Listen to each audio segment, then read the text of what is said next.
Three, two, and one.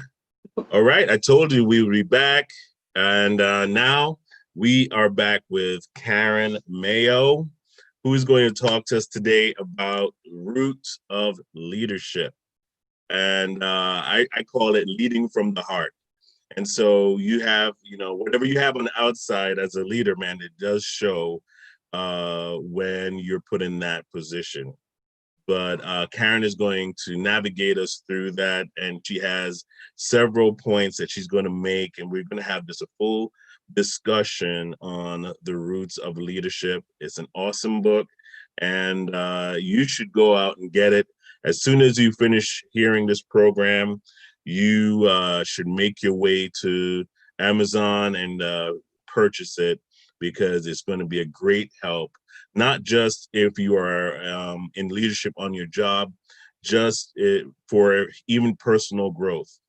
You will want to read this book. So again, I'm going to introduce Karen Mayo to you. She is no stranger on this platform because she's a part of our Phoenix National Business Group.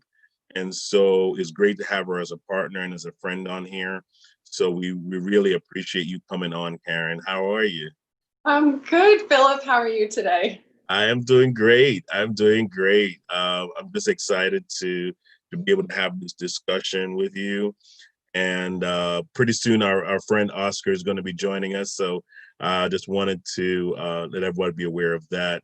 But just introduce yourself to the audience as to what they see. Oh, but sorry, by the way, before we go any further, just wanting to give a shout out to our sponsor, Tom Estes of Allstate, who is sponsoring these programs for these few weeks. Thank you so much, Tom. Really appreciate your sponsorship.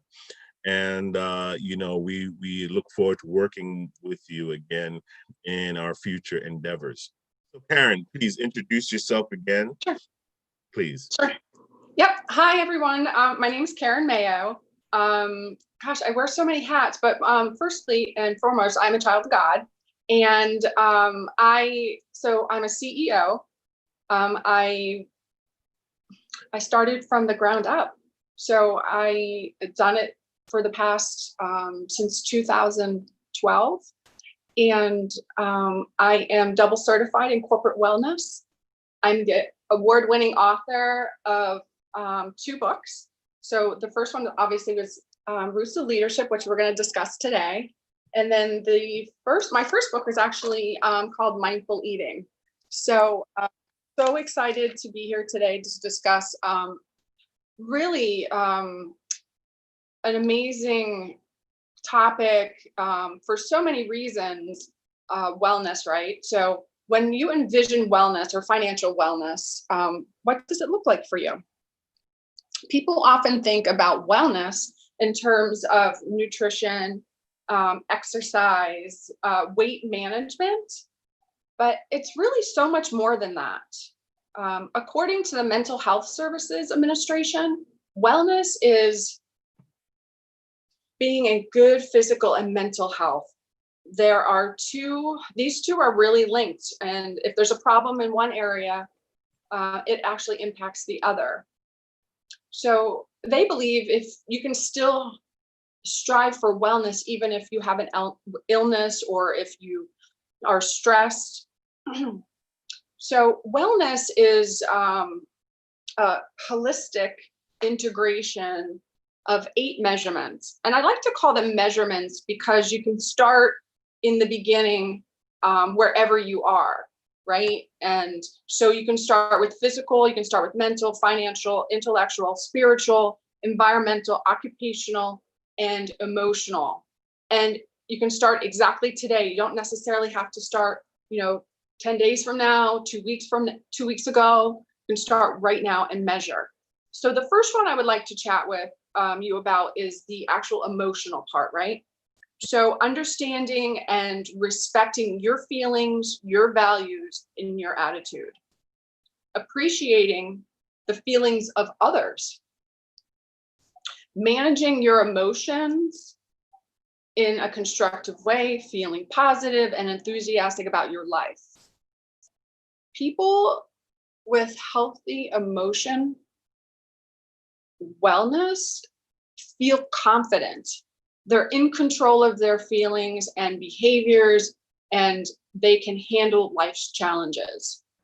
So the summary for the emotional is really just respecting your feelings and the feelings of others, and feeling confident in life and creating satisfying relationships. So I would like to start the conversation with about this emotional topic and how it can affect financial wellness. Oscar, tell us what you think about that. Yeah, I'm taking notes as she's writing. So here's the thing: you can't be good to other people if you don't like yourself. You don't have enough good feelings about yourself to spread that to someone else. So you're mentally, you're emotionally needy. So you can't give what you don't have. So unless you're emotionally healthy yourself, you're going to see that in other people. So I grew up in the Bronx, so I've learned not to take things personally and realize that people are coming to me with what I call it sunglasses with different color filters on it. So everyone's seeing things from their point of view with their filters. So I might say a word that for me is neutral, but for them it's bringing a lot of baggage with it. So to me, to be nice to others, you have to be nice to yourself. So we need to learn how to be nice to ourselves, how to not let other things bother us. And we can go in hours talking about the ego versus the spiritual part of you. So the ego gets bruised because it's temporary. The spiritual side of you can't get bruised because it's emotion, it's eternal. So like I said, being from the Bronx, my line has always been, if you knew how little I valued your opinion, you wouldn't even bother telling me. And that is my defense for for people that come to me with their filters and their baggage, and like I don't need it. I have my own stuff to deal with, and I don't need your extra stuff. So to emotionally balance myself, I have a wall between me and other people's opinions, which is just their opinion. Yeah, I mean, as you were talking about emotional respect, and respecting your own feelings. I find that some people are not even aware of their emotional state. I mean, it's not even on their radar to evaluate their emotional state. So when something happens, when something strenuous happens, they don't know how to deal with it because their emotions are talking to them, right? And it's it's beyond logic because it's talking about, how something made you feel. It's like, I always say this, when somebody breaks your heart, that in order to handle that in a more rational state, like you just don't jump over the bed and choke them to death. Just a little choke is not bad. It's not to death. That's right. I'm just saying, it's like, your initial thought, like, let's say let's put the scenario out there. You walk into the room, and your spouse or partner is with somebody else, right? Emotionally, your state of mind is like, depending on your personality, you could either, go at it, like, stay right there, I'll be right back. or the old joke, Murray, I have to, but you. And so it's like, I mean, we're talking about emotional respect, right? It's Yeah, right. like, we have to be aware of that there is such a thing as like emotional language, right? All of us, and that's, I think, is a common thing among any culture, among any race, is that we all feel the same thing. You know, if somebody hurts us, if somebody breaks our heart, we go through the same emotional transitions. Is it me? Is it you? You know, what did I do? What did you do? I mean, we ask all the same questions, no matter what language we speak, right? It's true. Somebody, Yeah. yeah, if somebody dies, we still feel the same loss of connection. So the emotions are still the same. We still feel all the same things. And so it's like we must learn how to respect each other's emotional state, Right. you know? And if we don't respect our own, how are we going to respect somebody else's? It's If we're not true. even aware of our own, how are we going to do Right. So that's absolutely true. So that's why doing activities such as, feeling the emotionals to our senses, right? that? So the smell, the taste, doing things like this to kind of, listen to music. So you kind of bring your emotions back in check. So eating your favorite foods, right? Lighting a candle or playing with your pet, or just kind of bringing your emotions down, like watching a favorite movie or watching, the sunset, just to bring those emotions back to balance. Yeah, that like something neutral, right? Yeah, exactly. Yeah, something neutral. Yeah, if I find that when I'm upset, I don't know, maybe I don't know what it is scientifically, but my brain goes blank. You know, if I'm Hmm. upset, I mean, I feel my body go out of whack. Right. And what is that? So that's really your brain's. Sometimes people can get. So your brain's really complicated, right? So I'm certified in brain health as well. So, Okay.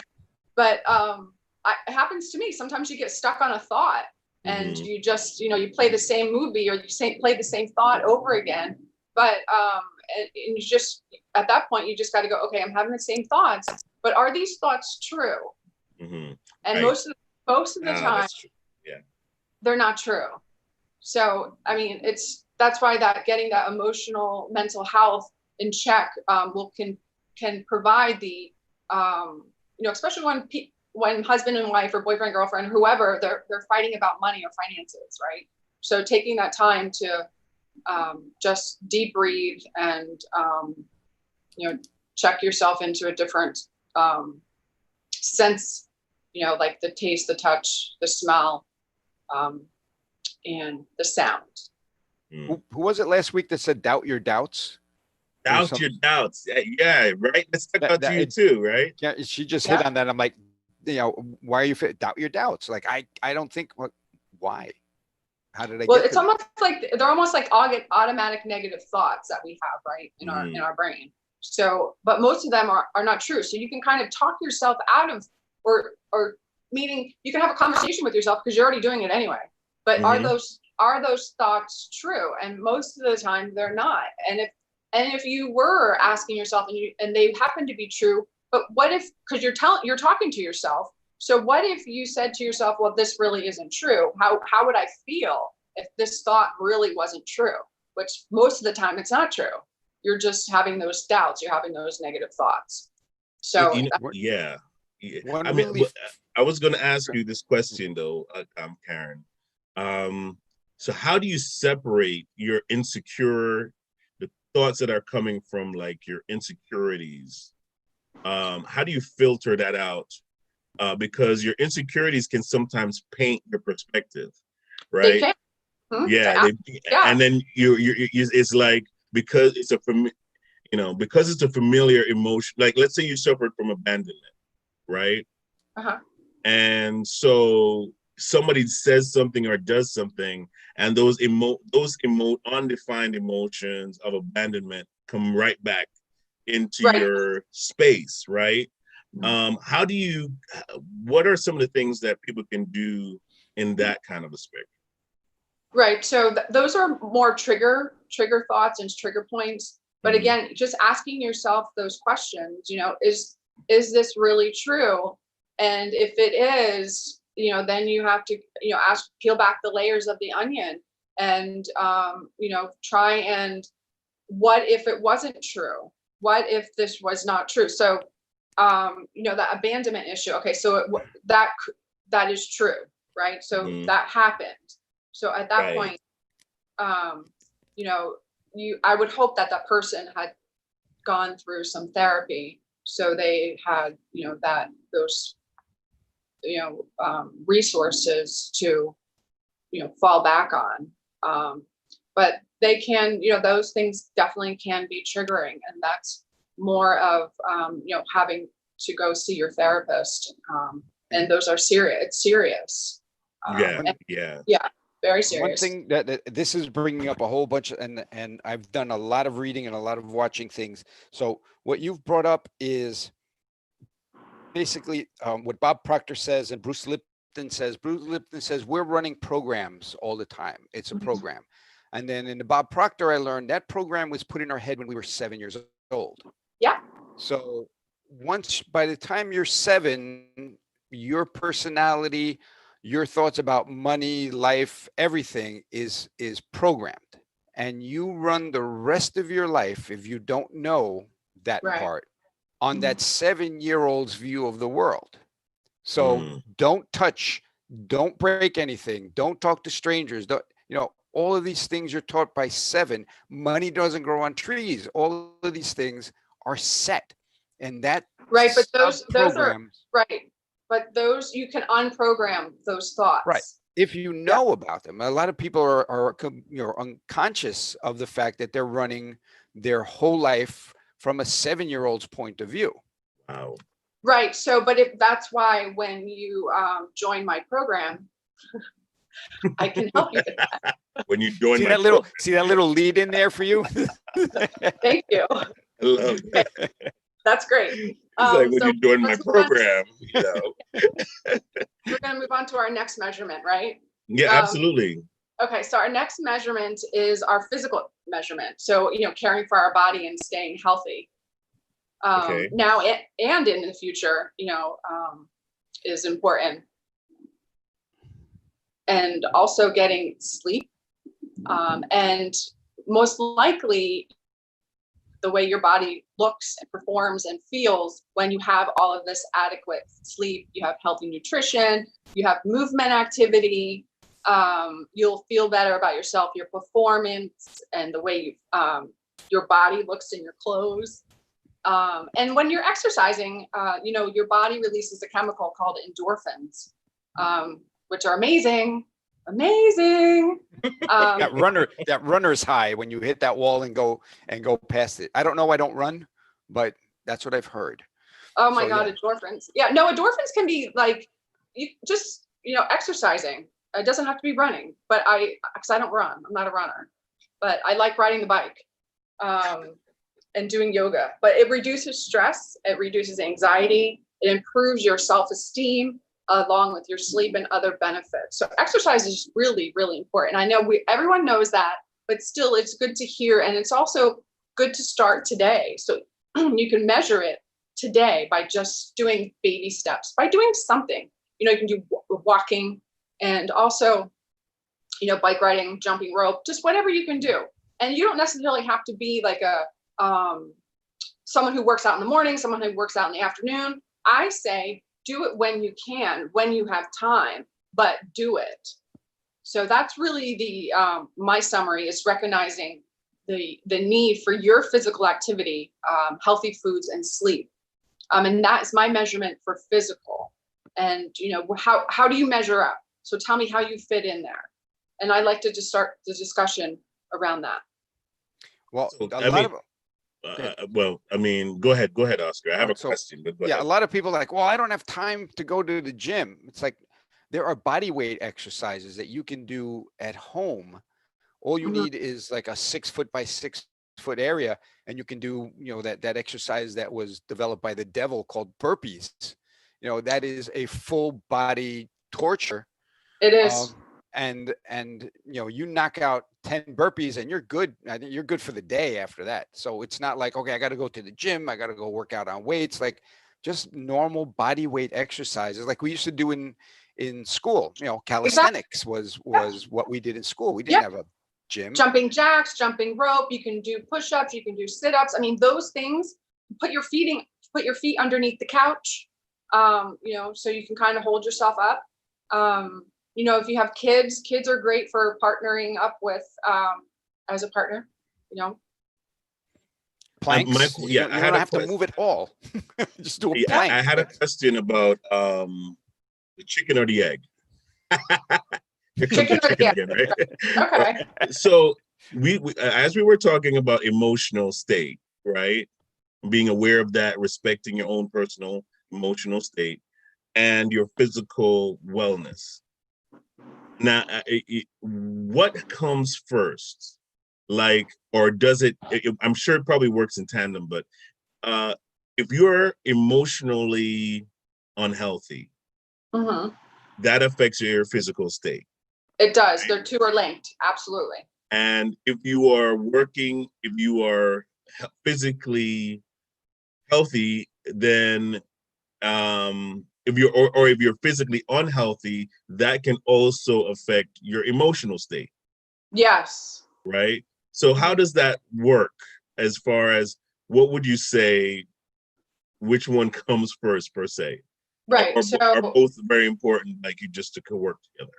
They're both very important, but and they both go hand in hand. So I would say get your eating or get your nutrition in your body, because what can happen is when you have nutritional deficiencies can lead to mental health issues. So but exercise then helps with your mental health. So like I said, it both goes hand in hand. But I would say get your nutrition under control, because if you're like chemically imbalanced, then your emotions are totally all over the place. Correct. Exactly. So and I'm also certified in hormone health. So, and also the hormones and that whole endocrine system is, when it's out of balance, that can wreak havoc on both your brain and your body as physically. As we all know, blood sugar issues in this country are out of control. The other thing is your body. The way you move your body affects your mood and affects your chemical. We are basically a skin covered petri dish. Yes. And what we think about changes the chemicals in our body and changes the outcome. Like if I say, think of a big juicy lemon, cut it in half, cut it in quarters, and bite into it. Like most people's mouths will start to water just thinking about that. So your thought created a physical, right? Or you have an emotion, a physical reaction to that thought. So if I say stand on the ledge of a cliff and look down, you can feel your stomach tightening up just thinking about it. So your thoughts create a chemical reaction, and your body, comes out of that. So one of the things I've learned is move your body the way you want to feel. You cannot sit here like this and say, I feel happy. And your body doesn't feel happy if you're in that position. And you can't stand like this and say, I'm really sad. And your body says, no, you're not. So change your body, your physical posture to tell your body, this is how I'm feeling. I know, right? When you're standing like this, your brain says, oh, we just won something. So let's release those endorphins, because I don't know what we won, but we won something. So now you get the endorphins, and now you can kick in what you want to do better than if you're coming from this position saying, I'm going to go work out. Like your body's like, no, you're not. You're going to take a nap, because our chemical we just told our body in our state says, we're ready to take a nap. We're not ready to go work out. I'm talking about that. That's words in your thinking, right? Starting your day off with thoughts that are positive. Like I start my days off with scriptures like, like this is a day the Lord has made, right? I will rejoice and be glad in it. So that kicks me off that's that's like my first scripture of the day that I bring to my thought. No matter what's going on, it kind of gives me that mindset that, okay, you know what? I'm going to get myself wherever my mind is, I'm going to go in that direction. My body is going to start going in that direction. And I found that if I wake up and my thoughts are depressive and heavy and like, oh, nothing's going to work out today. It's going, like, oh, I don't think today's going to be good. The moment I start thinking those thoughts, I am not motivated to move. And if I'm not motivated to move, then nothing is going to happen positive because I'm not doing anything to move in that positive direction. Let's, we can go real down deep down that rabbit hole. Where does your mind live? Ooh. All right. So when you say, I need to change my mind, yeah, where is it that you need to change it? So, and if we can get to that point where we know our mind, we can control our mind rather than, vice being versa. slave to the mind. That is huge step. And the story that I told you about the old lady in the bus that, this young kid was really like getting ugly with her. And she just turned around and said, "It's too early for you, Satan. I know that's you." Oh, I love that. So when that thought comes in, oh my God, it's going to be a bit. No, it's too early for you, Satan. I know that's you. I'm not going there. I'm heading the other way. And, change the thought, change your body chemical, get up and go, exactly. yes, That's or whatever it is you need to do, and shut that off. Like, no, we were talking about that. Can't live here. Those automatic negative thoughts. From a 7-year-old. Right. So or even the 7-year-old right, exactly. The 7-year-old in each of us. But also too, when it comes to finances, because that's what we're here to talk about. If you're not thinking clearly, obviously you may make bad decisions within, your business, your money issues, or, it could be just something, you're spontaneously spending and you should wait 24 hours or 72 hours or whatever that time is to make that big purchase. So if you're not thinking properly, then obviously, it's not going to show. But we were just talking about how, those, not changing. So I discussed this on Tuesday, which is one of my favorite books. It's called Move My Cheese, right? Yes. So it's a great book. So if you don't, so this is my Post-it I have on my desk. If you do not change, you will become extinct. So, it's a matter of baby steps, making those changes, making that measurement where you are today to move forward, to be where you want to be in that goal or that measurement or that foot, it's actually one foot in front of the other to get where you want to be. So my ways of improving physical measurement is what I just, I said bike riding, yoga, jump roping. We all did that. Engaging in sports, running, jogging, skiing, dancing, even just dancing, like what you can even turn the music on while you're cooking or whenever, in the morning. I mean, that is a great, just uplifting spiritual, motivator. Playing tennis. Tennis is really great for your brain, especially table tennis. It gets your prefrontal going, so it builds more brain matter, the gray stuff, which is really important to keep for brain reserve. And then gardening. Gardening is really great too for physical and stress and I don't know how it relates to finance, but maybe you won't be spending as much money at the grocery store because you're gardening, right? I mean, this is more. We're going on. I'm going on the premise of the title of the book, because leadership, an unhealthy leader, really affects the direction of a company, the direction of the employees, the morale of employees. Because if you're coming in and all you can say is, "Man, I don't think this company is going to make it. You guys, we're not making our goals. Come on, we're not making our goals." And all you can do is feed the negative or the downward spiral that's already, in the room. what I realize is as a lead, I've been under I've good leaders and I've been under bad leadership. And one thing I realized with the good leaders is it can transfer positive thoughts. Like if my manager walks in and he's like smiling, hey, how you doing? I mean, no matter if I had a bad day coming in and my manager is like sensitive to what's going on and just kind of like, yeah, I know things look bad, but guess what? We can be creative and we can work through this. I mean, it gives you that thought like, yeah, you know what? I'm going to be positive. I'm Yeah, going to start, I'm going to change, let me change my thinking. Maybe there's something I'm missing. And you start and going through and trying to figure things out rather than the guy that comes in and he's not physically, healthy. He's not emotionally healthy. So he spreads the garbage Yep. all around the room.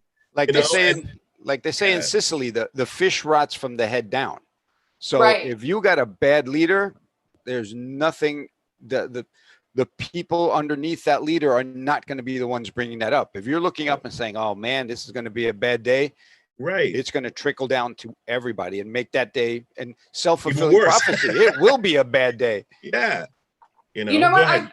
I love that you brought that up because, when you're working in corporate, a good leader and a bad leader. I'm so excited that you brought that up because it is so important to know and to follow and to look up to and inspire Right. people to become leaders. And when you're a good leader, you know how to do that. And that's why this book right here is so important to someone who has not really a bad leader, but someone that's not leading properly. This book right here will help you along your roots of leadership. It will bring that leadership out of you. Mm-hmm. And yeah, believe me, this is one of the most powerful books I think I've been a part of. So, mm-hmm. but it's so much more than you or the person who's leading you. This is bringing out the leader in you to help others become leaders, and that's how deep this book is, and that's why the roots are so deep. The great Yeah. visual for that is I saw the two cartoons. One says boss, and he's sitting on top of a wagon with everybody pulling when he's over there whipping. Mm-hmm. Whereas leader, he's in front pulling with everyone else behind him. So you can be a boss, but not be a leader. So And we have a ton of bosses. Yeah. There are bosses everywhere. Yeah. But I love the title of the book and the imagery. Yeah. Because when I saw the imagery of it, all I could think of is if the roots, whoever is leading, right, is almost like you can see the fruits of what's inside of them. And what I realize is that even when you read a book, you're like taking from the plate of somebody else's mind, right? Yeah. They're feeding you their information.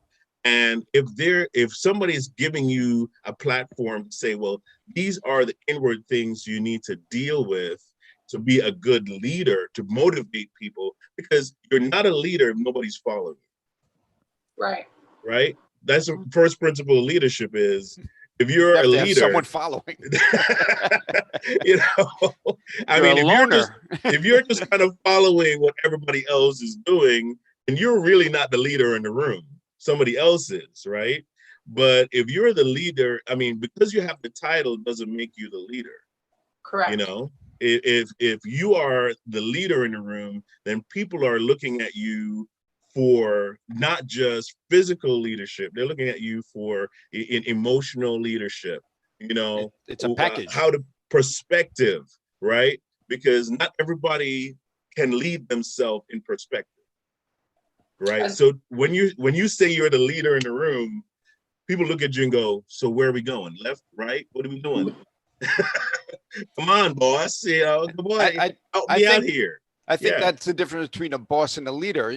A boss is designated. A leader is given the distinction by the people that are following them. So you can be the boss and I'm not going to follow you. But if you're going to be the leader, then I'll follow you. Right. Wow. Absolutely. And I just want to give a quick shout out to, so Anthony is my co-author here. He has another book which is it's called Creating Reality. And that book, let me tell you something, it changed a lot for me. And it changed a lot for me for when I was ready for my next stepping stone, right? So, but if you get a chance and you can find it or order it on Amazon, it's called Creating Reality. My library's getting bigger. That's it. Yeah, it's a good one. But also get on the Roots of Leadership podcast. That's really good. Okay, so our third measurement. Where do you find that? Roots of Leadership podcast. I think Yeah. you can find it on iTunes or iTunes. Okay. Did you try and Google it? No, I just found out I'll about try it. to find it. Yeah. Okay. Yeah, you can find it. It's really great. He's got a ton of he's the one running it. Anthony Gruppo. Anthony is the CEO of Marsh & McLennan Agencies. Oh, nice. And their employee benefits. Oh, wow. That's great. That's great. Yeah. He's a great leader. He really is. He's a wonderful leader. So going on, so our third one is intellectual measurement. So intellectual wellness, right? So recognizing our own creative abilities and finding ways to expand our knowledge and skills. Growing intellectually, maintaining your curiosity about all there is to learn, valuing lifelong learning, and responding positively to intellectual challenges, which I think I love. I'm a lifelong learner. I mean, I'm a sponge. Anytime I can learn something or take a class, I guess, I don't know. And it's also really good for brain health. So teaching that as we go along too.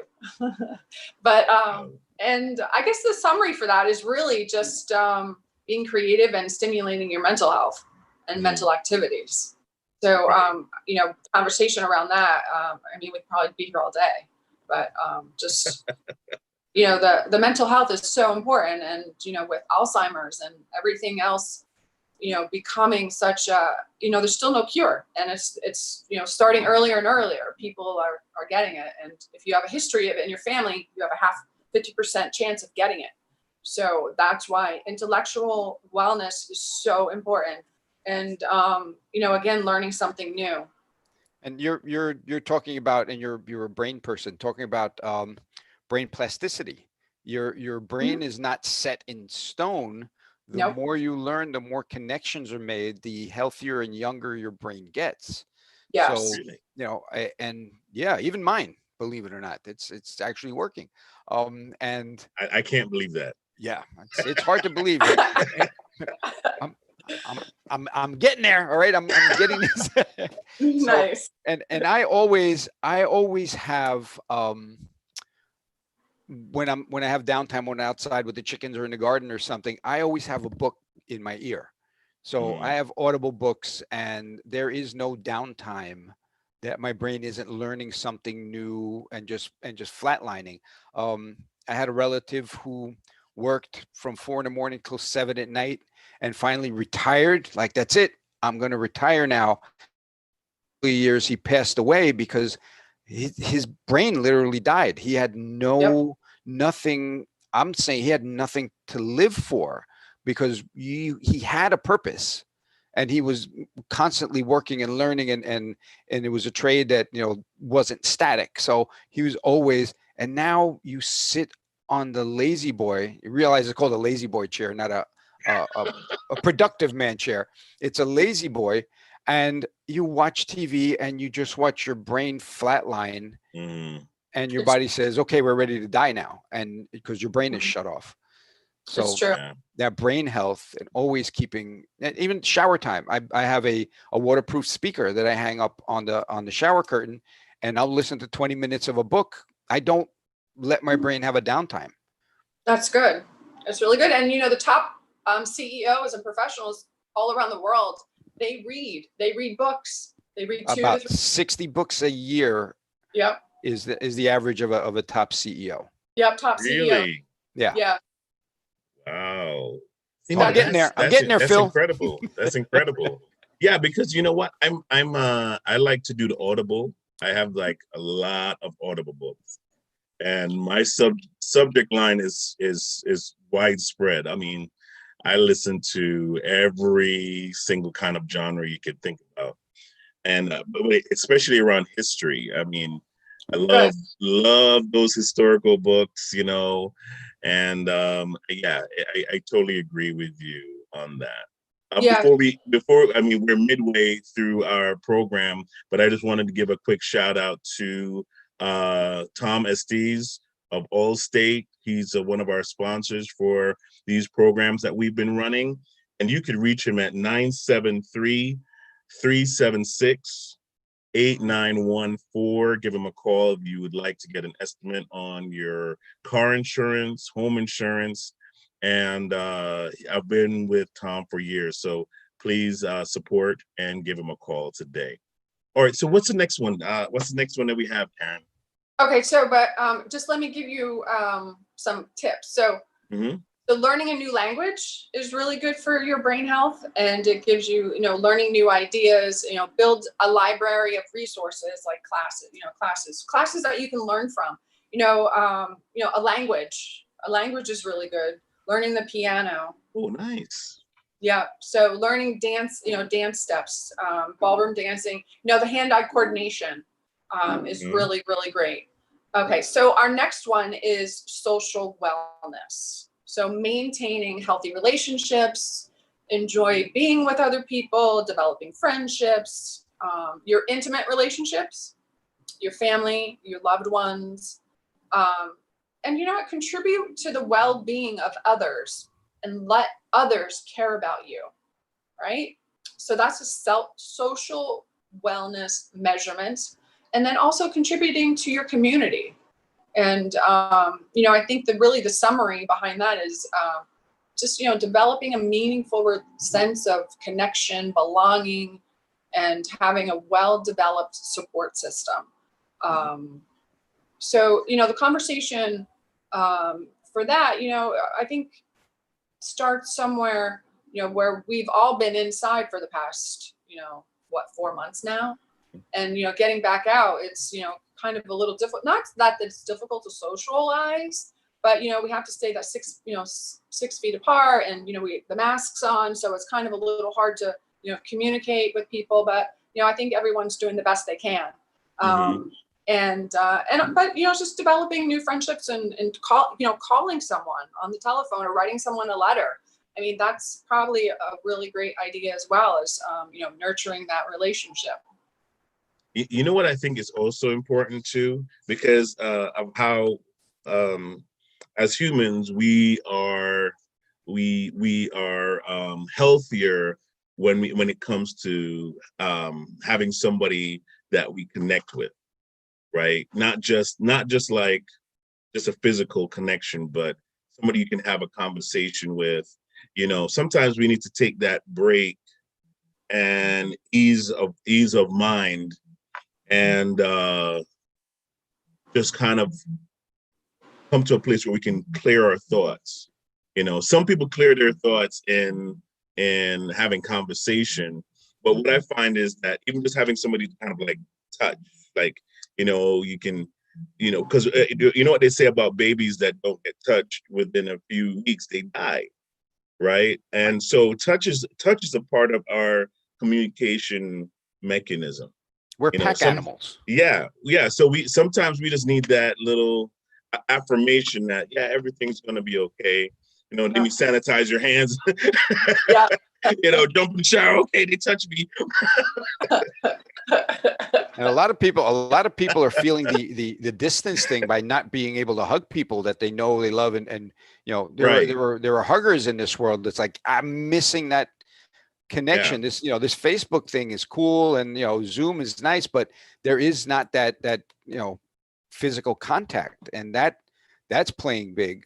You're seeing suicide rates going up, Yeah. and Oh, really? I that didn't know the that. isolation is getting to people that that Yep. were borderline anyway, and that's pushing people over the edge.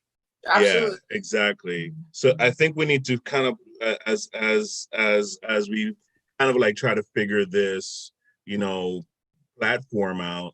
I think there's got to be some ways to reestablish connection with people. I think I mean, solution to that, I think, would be very selective.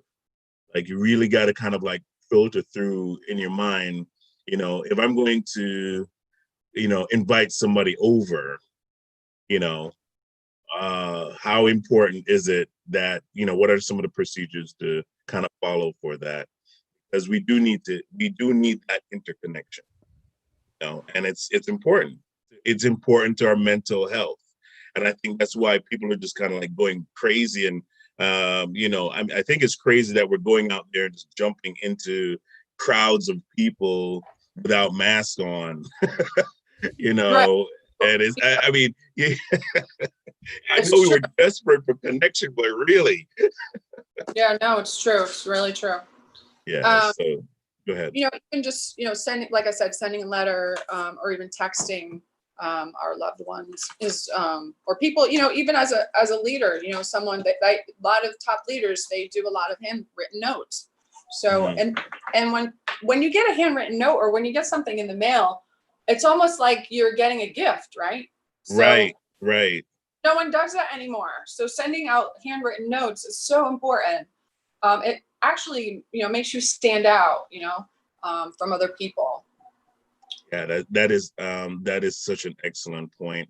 But because of time, now we're gonna have to kind of transition, because we're gonna have Frank Coppola coming on at 1:30, and he is going to be talking to us about procrastination. Very Okay. important subject for a lot of us, on overcoming procrastination. And if you do not want to overcome procrastination, you can join Oscar's club. The We'll not be happening meeting soon. yet, Not yet, though.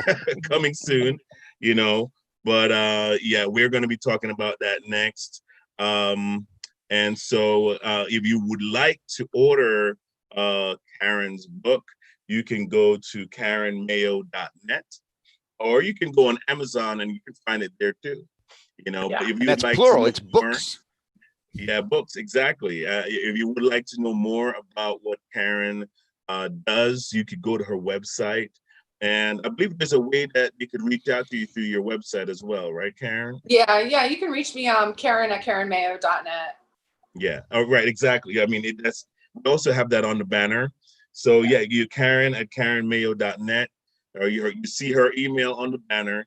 So reach out to her. She's a great coach as well. So if you need someone that can help you and walk you through even changing your diet, eating right. Oh my goodness, that is a phenomenal thing. And so you can reach out to her for that as well.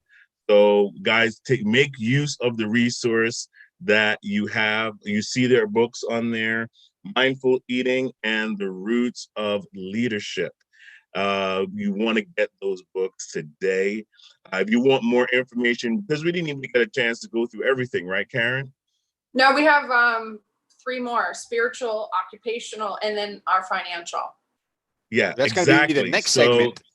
yeah, Tune if in. we really want to, learn more about that, I'm glad we did, because they need to get the book. I need you all to get the book. It could be like a reading club. The next time we're on, everyone open your book to page We can't give 17, you and we're everything going. like Yeah. that. We're going to give you. You need to get the book so you can learn more about the roots of leadership. And again, we love bringing you these programs, and but support those you see on the program. Visit Oscar's page as well, and send him an email, and also just And join patronize join those you see Phil's on book the club. program. Join Phil's, exactly. There you go. Visit our website, philipreed.org, and we can keep these programs going. All right. Glad to see everybody that's watching. We'll see you at 1:30 with Frank Coppola, and he's going to be talking to us about procrastination and how we can overcome procrastination. Everyone, take care, and we'll see you soon.